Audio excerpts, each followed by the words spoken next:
नाम है Chetan and welcome to my channel bright for your future once again. आज हम पढ़ेंगे साइंस 1 का पहला चैप्टर ग्रेविटेशन का लेक्चर नंबर 2, जो कल मैं बोला था आपको सिखाऊंगा करके। तो आज मैं सिखा दूंगा आपको केप्लर्स लॉ और न्यूटन्स यूनिवर्सल लॉ। तो चलो शुरू करते हैं। पहला है केप्लर्स लॉ। पहले देखते हैं।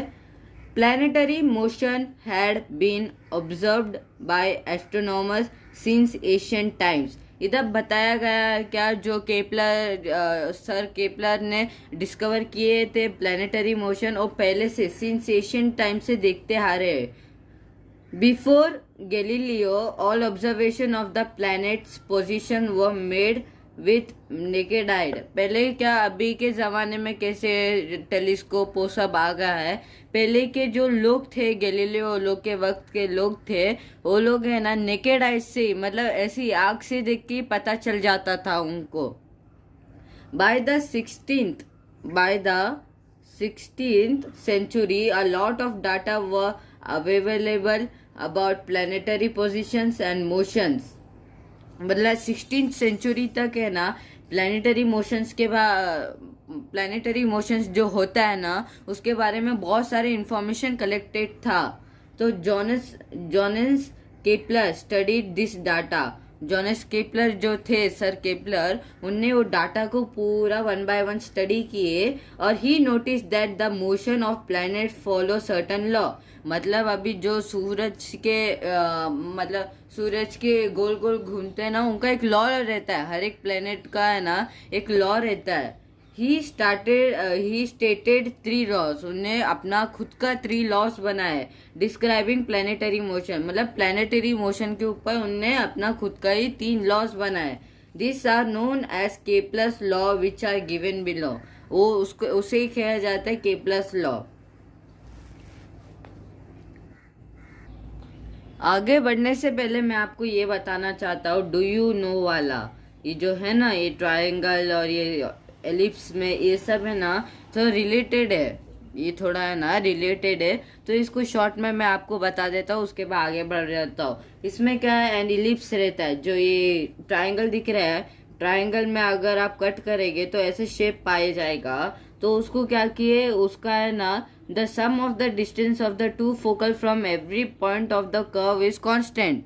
ठीक है, इसका कौन सा F1 एंड F2 है, देखिए इधर देख सकते हैं F1 और F2। उसके बाद उन्होंने क्या किया, if A, B and C are the 3 points on the ellipse, then वो लोग ने है ना A को भी F1 के साथ ज्वाइन किया और A को F2 के साथ भी। तो इनको है ना ऐड करते गए। ये देखिए इधर देख सकते AF1 plus AF2 is equal to BF1 plus BF2 is equal to CF1 plus CF2। मतलब ये जो भी है ना AB, C, F1 के साथ जो भी प्लस हुआ है ना, वो सब इक्वल है। ठीक है, ये डू यू नो का एन इक्लिप्स वाला एक जैसे प्रैक्टिकल है। ठीक है, अभी आगे बढ़ते हैं हम। आगे क्या लिखा है, केपलर्स फर्स्ट लॉ। अभी केपलर ने जो 3 लॉ मतलब बनाए थे, उसमें का फर्स्ट लॉ है। तो चलो देखते हैं केपलर्स का first law.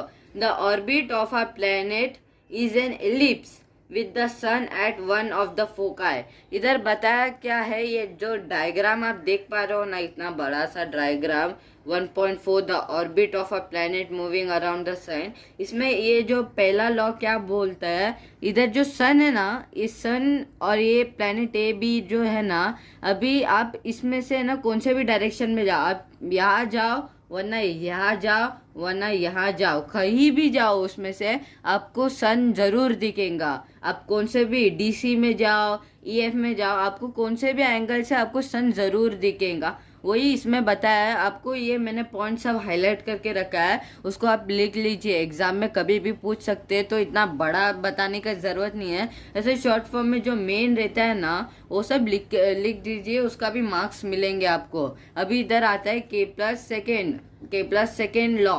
The line joining the planet and the sun sweeps equal area in equal interval of time.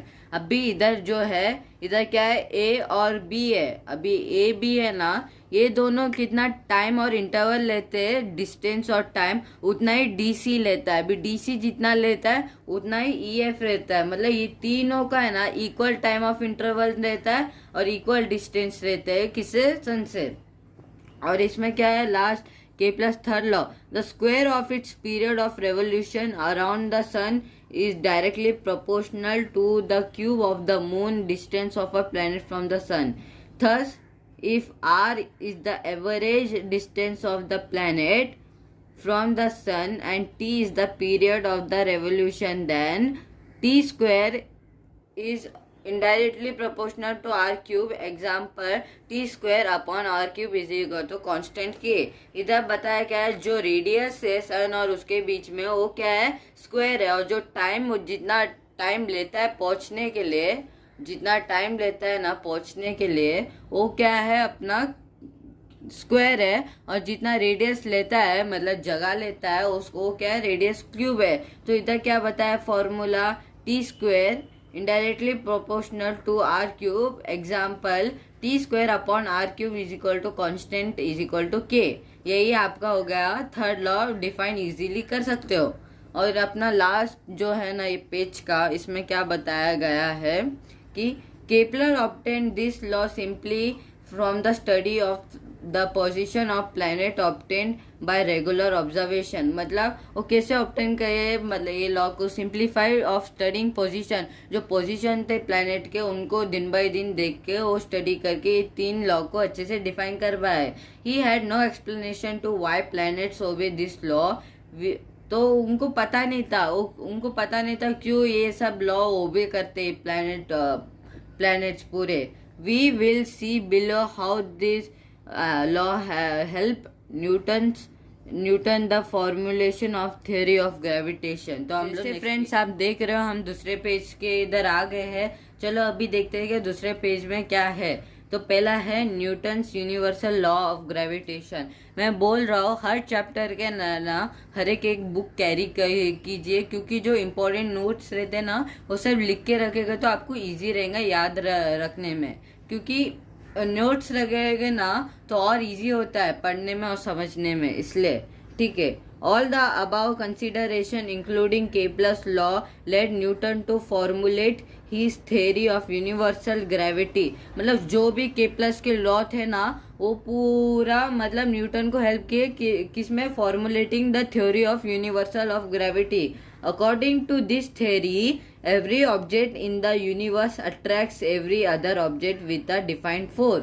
मतलब इसमें बताया क्या, every object in the universe, जो भी ऑब्जेक्ट है ना यूनिवर्स में वो अट्रैक्ट करता है दूसरे ऑब्जेक्ट को किस एक डिफाइंड फोर्स के साथ। This force is directly proportional to the product of the masses of two objects and is inversely proportional to the square of the distance between them. ठीक है, इसके बाद अभी आता है the introduction of the an introduction to the scientist Johannes Kepler from 1571 to 1630। ये date very important रहता है, उनका नाम और डेट याद रखना। वॉज एन जर्मन एस्ट्रोनॉमर, वो German astronomer plus and mathematician भी थे। He started working as a helper to the famous astronomer Tycho Brahe. मतलब वो ऐसे ही नहीं बने, मतलब वो खुद से नहीं, वो एक हेल्पर थे। जैसे असिस्टेंट होते हैं ना वैसे वो एक असिस्टेंट थे किसके, एस्ट्रोनॉमर टाइको ब्राहे का इन प्रेग्यू इन 1616।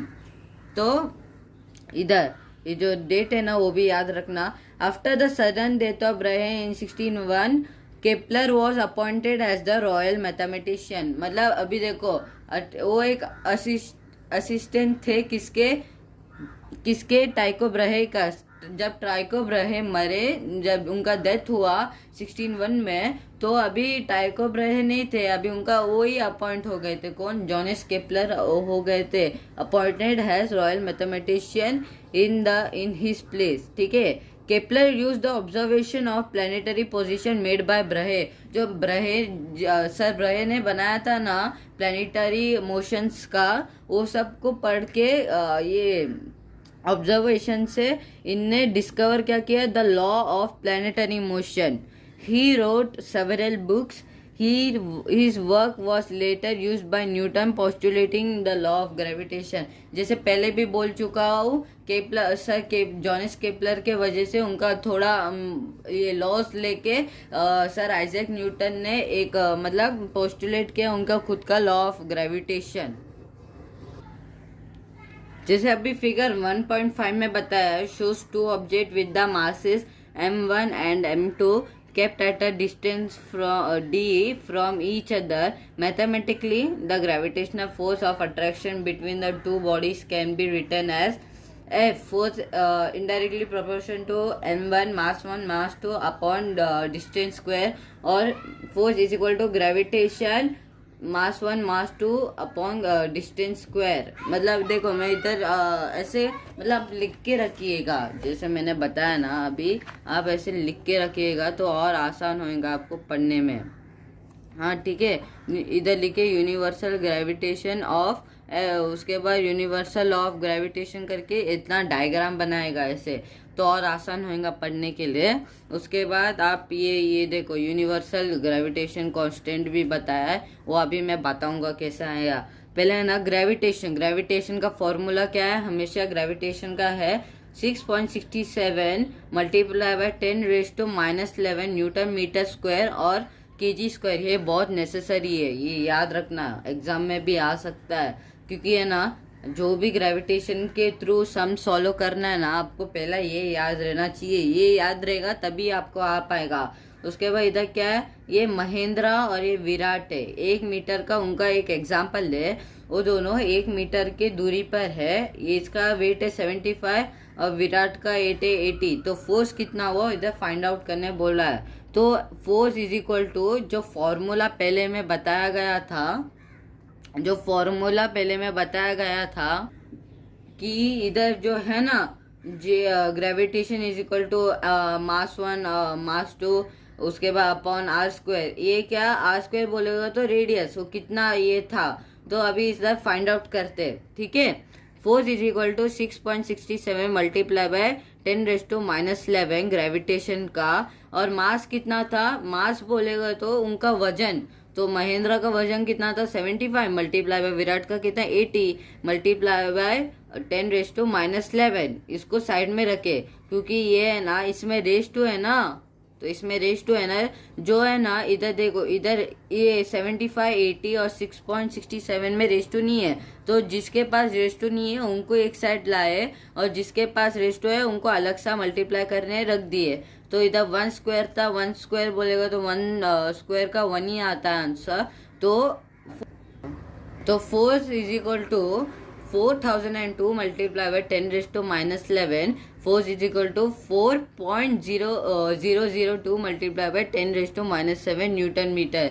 तो अभी आप सोचेंगे इधर -7 कैसे आया, इधर पॉइंट कैसे आया। अभी इधर 11 था, 10⁻⁻11 था ना, अभी इधर 4 पहले क्या था 4002 था, अभी इधर से पीछे से गिनो 1 2 3 4, अभी मुझे इधर पॉइंट डालना है, तो 3 आए ना, इधर 3 है ना नंबर, तो 11 में से 3 माइनस करो, कितना बचा 7, तो इधर किधर इसका वैल्यू इधर मैंने पॉइंट डाल दिया, तो 4.002 मल्टीप्लाई बाय 10⁻⁻7 आया न्यूटन मीटर। तो अभी इधर क्या है, acceleration is equal to force multiply by mass upon mass is equal to 4.002 multiply by 10⁻⁻7 upon 75। तो आंसर हमारा आएगा acceleration is equal to 5.34 multiply by 10⁻⁹। देखो इधर क्या है, इधर ये दोनों को करके कितना आया, हम लोग को इतना आया। तो अभी इधर क्या था 11 था ना, तो 10 और 9 इधर पॉइंट आया तो -9 आया, तो 10⁻⁻9 तो ये metre square metre centimetre square आया। उसके बाद ये अपना न्यूटन्स के जो भी लॉ थे ना, इधर सेकेंड लॉ कुछ फर्स्ट लॉ था, v is equal to u plus 80, v is equal to u plus, अभी ए क्या था एक्सेलरेशन अपना कितना था 5.34 था मल्टीप्लाई बाय 10⁻⁹, ठीक है, और अपना टाइम कितना था मल्टीप्लाई बाय 1, तो आया हमना वेलोसिटी कितना is equal to 5.3134 multiply by 10⁻⁹ metre square.